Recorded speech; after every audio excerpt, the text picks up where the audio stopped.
नमस्कार। मैं विमल चंद्र काला आज आपको लामबगड़ की एक घटना का जिक्र करूंगा कि वहां पर हमने क्या देखा, क्या आश्चर्य था।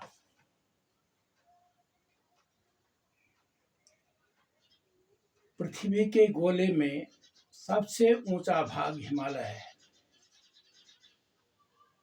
हिमालय संसार का संभवतः सुंदरतम पर्वत है और पावनतम तो निसंदेह है। यहाँ हजारों स्थान साक्षात स्वर्ग समान है। हिमालय योग स्थली है, तपोभूमि है।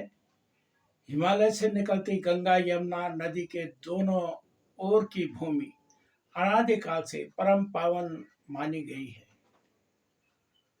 यहाँ संपूर्ण भूमि तीर्थ स्वरूप है। प्रायः यह सब भाग भारतीय ऋषियों की तपस्थली है। यह अवतारों की प्रिय लीला भूमि है। इसी हिमालय भूमि के केदार खंड में 3000 मीटर की ऊंचाई में प्रणगासी गांव बसा है।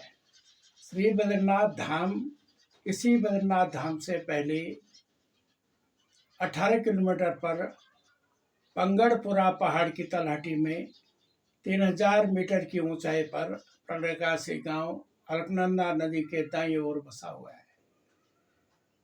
इसी गांव के ठीक 500 गज नीचे जोशीमठ जाने वाली रोड के दाईं ओर और कुछ भाग बाईं ओर लामबगड़ नामक गांव 5-7 मकानों वाला गांव बसा है। इसी गांव के पास शिवपुरम नामक कॉलोनी है जो जेपी कंपनी वालों ने बनाई थी। यह कॉलोनी अलकनंदा नदी के तट से मिली हुई है, जहां पर कंपनी द्वारा प्रकटेश्वर भोलेनाथ मंदिर बनाया गया है, जहां पर दैविक अदृश्य शक्ति ने समय पर उचित पात्र के माध्यम से अपना परिचय देकर अपने उपेक्षित स्वरूप को प्रकट किया है।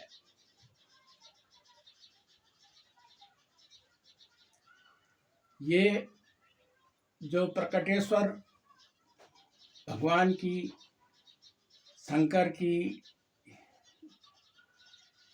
जगह थी, यहाँ पर एक त्रिकोण, एक पत्थर था, चट्टान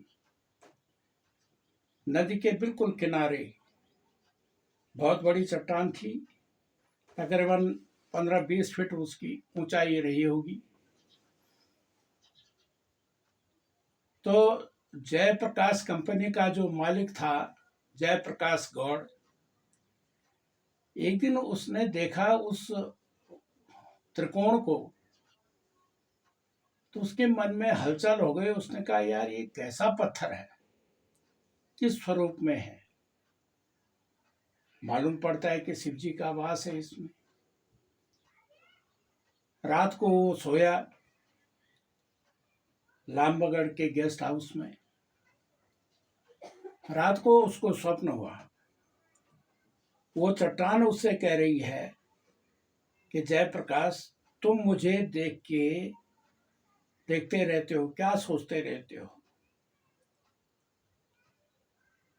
तुम ऐसा करो कि उस चट्टान की जगह पर एक भव्य मंदिर बना दो।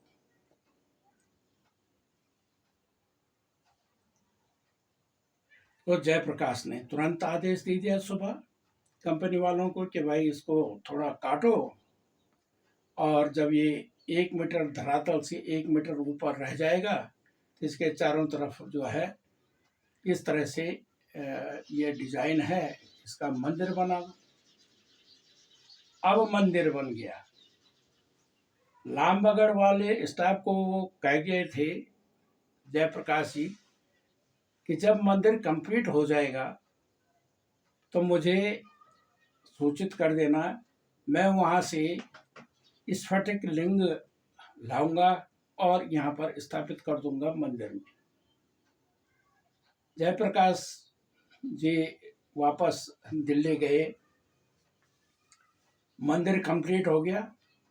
मंदिर कंप्लीट होने के बाद जो है कंपनी वालों ने उनको सूचित किया कि साहब मंदिर कंप्लीट हो गया है, आप आके यहाँ स्थापित कर दीजिए लिंग को।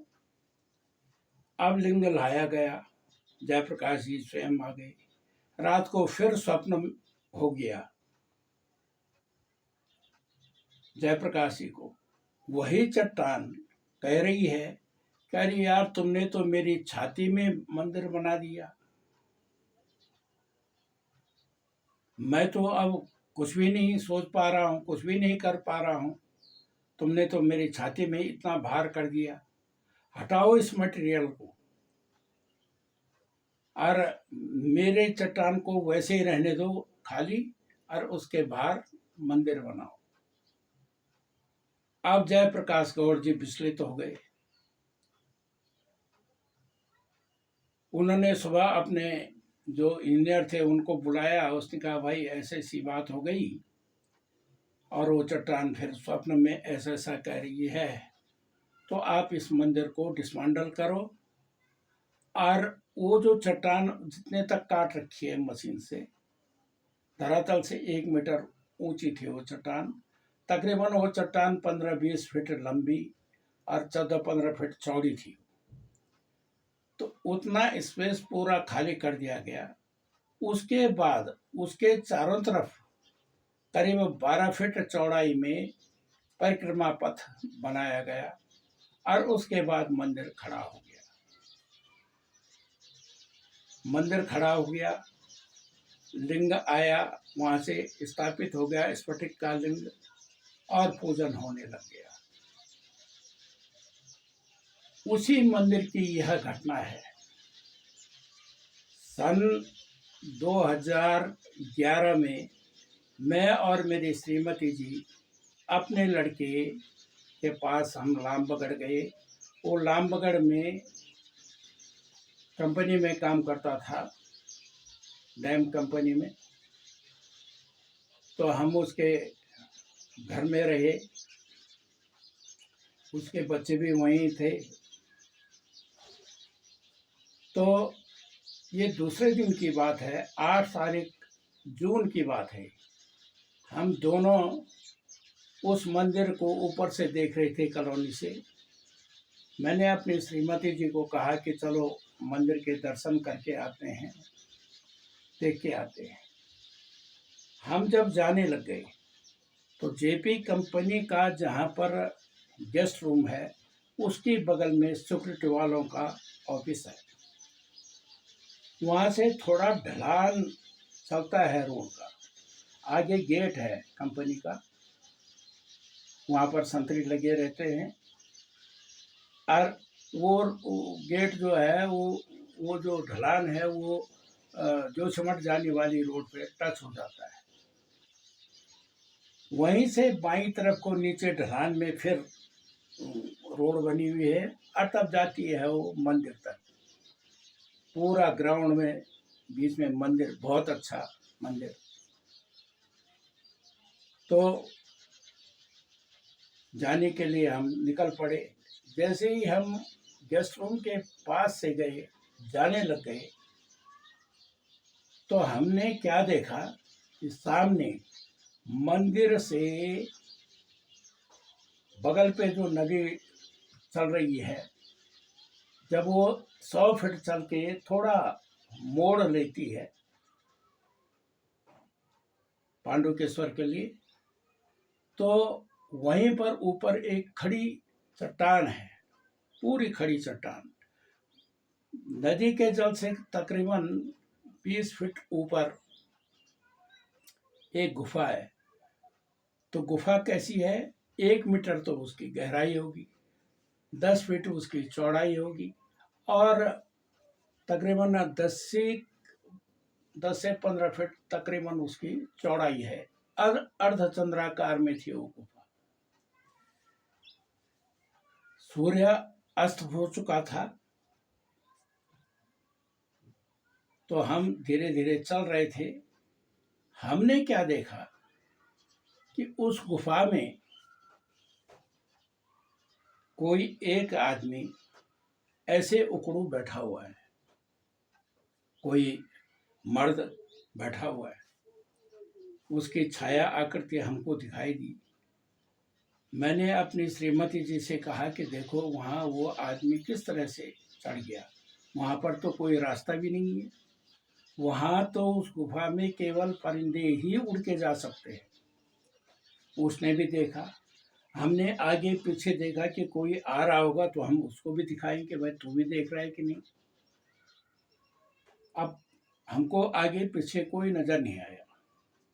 हम इंतजार ही कर रहे थे कि कोई आ जाए, नीचे से आ जाए, ऊपर से आ जाए, हमको उसको दिखाए। 5-7 हम कदम चले होंगे कि वो मर्द की आकृति एकदम चेंज हुई। और वहाँ पर क्या देखा हमने, एक औरत अपने ऐसे गोद में कंधे पे बच्चे का सर टका हुआ है, बच्चे का मुँह मंदिर की तरफ है और वो ऐसे बैठी हुई है और नदी के बहाव की तरफ उस औरत का मुँह है। देखा यार, ये क्या आश्चर्य है, ये तो औरत है कोई। अरे अभी तो ये मर्द थी और अभी औरत बन गई, ये क्या आश्चर्य है। काफी देर तक हमको कोई मिला नहीं जिसको हम पूछ सके। उसके बाद वो दृश्य भी लोप हो गया। अब हम मंदिर में गए। मंदिर में गए तो वहाँ पर जो पुजारी थे राजेंद्र कुमार अवस्थी जी, उनको प्रणाम किया। उनसे हमने पूछा, हमने कहा भाई एक तो आपका दीपक यहाँ पर जल रहा है शिवलिंग के सामने, ये तो ठीक है कि ये शिव जी के नाम का दीपक जल रहा है, ये थोड़ी दूरी पर ये किस चीज का दीपक है, किसके निमित्त का दीपक है। तो उसने कहा साहब ये भगवती उर्वशी का है। उर्वशी का कि हाँ, यहाँ पर एक गुफा है, उसको भगवती उर्वशी का स्थान माना गया है। हमने उससे बाकी जिराया नहीं की, दर्शन किए और वापस चले गए। हमने वापस जाके अपने लड़के से बात की, उसकी बहू से बात की और उसी भ्रम में हम रात भर गुजारते रहे हैं कि हमने कल क्या देखा यार, और किसी ने भी देखा कि नहीं देखा इस चीज को, या और भी जानते हैं कि नहीं जानते हैं। सुबह करीब 7:30 बजे मैं बाहर बैठा हुआ था चेयर में, धूप की किरणें आ ही रही थी, तो इतने में 2 आदमी उधर से आ गए। वो 2 आदमियों के हाथ में दूध के डिब्बे थे और एक हाथ में लीटर पकड़े हुए थे उन्होंने नापने के लिए। वो आए, मेरे लड़के के क्वार्टर में उन्होंने दूध दिया। मैंने उनको इशारे से कहा कि भैया जरा बात सुनो। आ गए, नमस्कार किया। वो मुझे नहीं पहचानते थे कि ये कौन है क्या है, उनका आ रखे होंगे कोई। मैंने उनको कहा, मैंने कहा भाई आप किस गांव के हैं? तो उन्होंने कहा साहब हम लाम बगड़ के हैं। दोनों आदमी? क्या हाँ दोनों आदमी। तो मैंने कहा आपका शुभ नाम क्या क्या है? तो एक ने कहा कि मेरा इंद्र सिंह है और दूसरे ने कहा ईश्वर सिंह है। बहुत अच्छा, तो क्या आप दूध का व्यापार करते हैं या नौकरी भी करते हैं कुछ? कि हाँ हम कंपनी में नौकरी करते हैं, तो कभी नाइट ड्यूटी हो जाती है, कभी डे ड्यूटी हो जाती है। हमने कहा ठीक है यार भाई, कल हमने ऐसा ऐसा देखा, तो क्या तुम कुछ जानते हो उस विषय में, कभी किसी ने देखा? तो थोड़ा मुस्कुरा गया इंदर सिंह। उसने कहा साहब आप जो ये घटना बता रहे हैं, आप बहुत बड़े भाग्यशाली हैं। हमने तो केवल अमावस्या की रात को उस गुफा में जलती हुई ज्योत देखी थी, लेकिन आपने तो साक्षात दर्शन कर ली।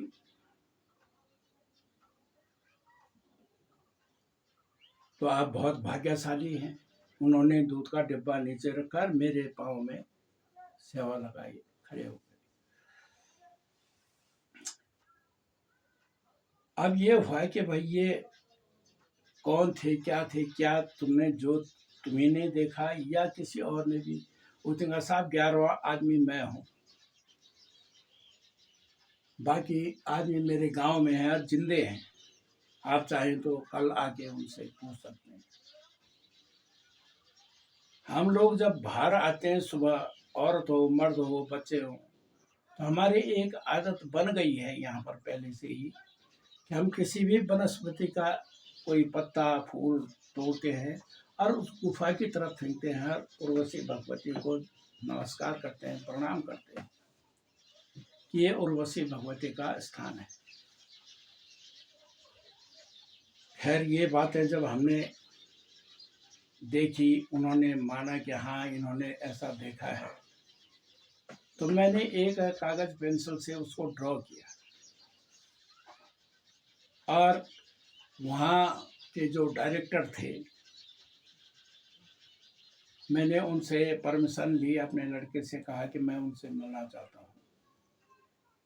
वो बैराज में रहते थे, उनका ऑफिस ये बैराज में था, जो लामबगढ़ से तकरीबन 3 किलोमीटर आगे बैराज है। वहाँ पर गया मैं, ऑफिस में बैठा, तो मैंने उनको कल शाम की हुई घटना का जिक्र किया और उस चित्र को उनको दिखाया कि आप तो इतने वर्ष हो गए यहाँ पर, आपने मंदिर बनाया है, कुछ किया, तो क्या आपने भी कभी ऐसी कोई आश्चर्यजनक घटनाएं देखी यहाँ पर? उनका नहीं साहब, हमने तो नहीं देखी।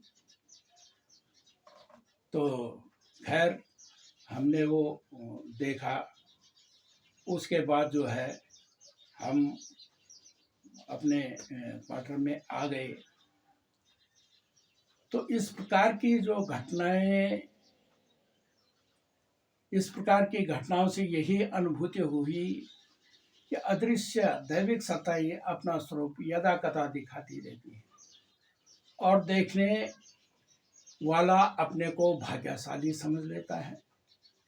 इस प्रकार के घटना क्रमों का कोई भी वैज्ञानिक कारण समझ में नहीं आता।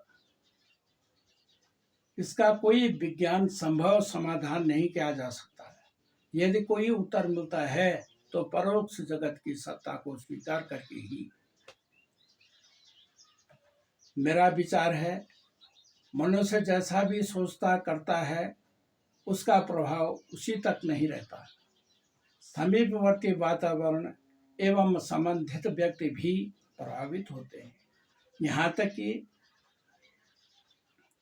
जड़ वस्तुओं के ऊपर भी भला बुरा प्रभाव होता है। दैविक घटनाओं के संस्कार भी चिरकाल तक बने रहते हैं और इस प्रकार की घटनाओं की प्रेरणा के रूप में अपना परिचय देती हैं। इस बात की प्रत्यक्ष अनुभूति अच्छे व्यक्तियों एवं उनसे जुड़े स्थानों पर जाकर की जा सकती है। देवालयों, मंदिरों, देव पुरुषों, संत ऋषियों के तपस्थलियों में पहुंचने वाले के मन में परमार्थ की, लोक मंगल की भावनाएं हिलोरे लेने लगती है। अब प्रश्न ये उठता है कि यदि परोक्ष जगत की गुह्य विज्ञान को समझना हो तो उसके लिए साधारण बुद्धि और लौकिक ज्ञान से ऊपर उठना पड़ेगा, तभी उसके वास्तविक निर्मित को समझना संभव है, अन्यथा नहीं। आध्यात्म जगत के घटनाक्रम इसी तथ्य की पुष्टि करते हैं। हमने वहाँ के जो इंद्र सिंह जी थे, उनसे यह भी बात पता की कि क्या उर्वशी भगवती के कोई मंदिर हैं? तो उन्होंने कहा हाँ साहब, 6 मंदिर हैं। पहला पटुड़ी में, दूसरा कनूड़ में, तीसरा अरुणी में, चौथा खिरौ में और 5वां कंचनगंगा के तट पर, और छठा बामणी गांव में इनके मंदिर हैं, वहीं उनकी पूजा होती है। अब पुराणों में मुझे पढ़ने को कहीं मिला कि उर्वशी राजा इंद्र की सभा की एक अप्सरा थी।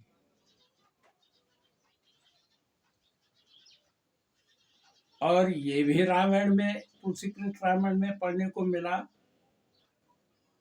उर्वशी राजा कुबेर के लड़के नलकूबर की पत्नी थी। अब प्रश्न ये है कि जो मर्द की आकृति हमने वहां पर देखी थी, क्या वो नलकूबर था? और औरत तो उर्वशी ही हो सकती है। तो ये क्या आश्चर्य है। ये देवस्थली, ये पूरा हिमालय क्षेत्र ऐसी ऐसी घटनाओं का कतिपय समय समय पर अपना अस्तित्व दिखाती रहती हैं। धन्यवाद।